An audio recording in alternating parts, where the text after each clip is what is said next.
Видео басталмай тұрып сіздерге керек арнасын ұсынамын. Жаңадан ашылған арнаны бірге қолдап арнаға жазылып кетейік. Сілтемесі төменде. Сәлем достар!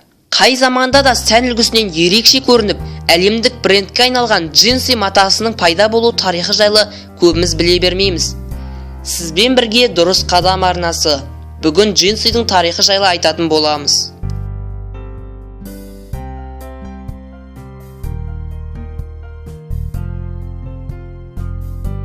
19 ғасырдың басында Калифорниядан табылған алтын бүкіл әлемнің қызығушылығын оятып, 1849 жылы Лейб Страус атты кәсіпкер бүкіл жасағын жинап, алтын табылған аймаққа барады.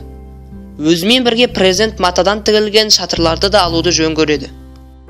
Жұмысшылар күні-түні жұмыс жасап, бағалы тастарды іздеумен болады. Бірақ жұмысшылардың киімі шыдаспай, тез тозып кететін. Мұны байқаған Лейб Страус презент матадан тігілген шатырлардан сапалы әрі қара жұмысқа шыдамды шалбар тігуге болатындығын аңғарады. Осылайша алтын іздеушілердің киімі пайда болады.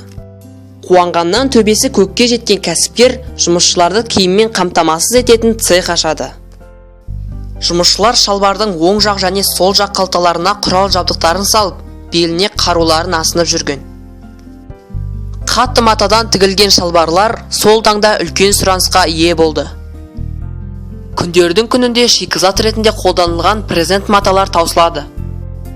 Алғашында алтын іздеуші болған Лейб Страус шалбар тігуге қолайлы мата табуды көздейді. Осылайша бір күні ескі кемелерде тағулы тұрған желкендерге көзі түседі. Кеме желкендерінің матасы презент матасынан кем түспейді. Алайда желкеннің түсі кір көтермейтіндей ақ болды. Сондықтан Лейб Страус шалбарды индиго өсімдігімен көкке бояуды қолға алды. Шалбарлардың тігісі мықты болу үшін қалталарының шетін темір түймелермен бекітеді. Осылайша 1873 жылы 20 мамырда Лейб Страустың джинсы тігіп шығаратын фирмасы патент алды. Тарихта мамырдың 20-сы джинсыдың пайда болған күні болып саналады. Достар, дұрыс қадам арнасы дұрыс пиар жобасын қолға алуда.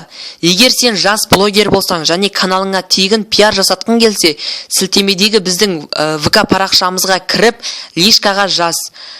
Пиар тегін, тек каналға 10 подписчик жинасаң болды. Бірақ әуелі ВК-ға жазып, тіркеліп, одан кейін подписчик жинауыңыз қажет.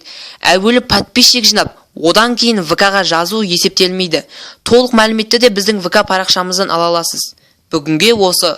Келесі видеода кездескенше.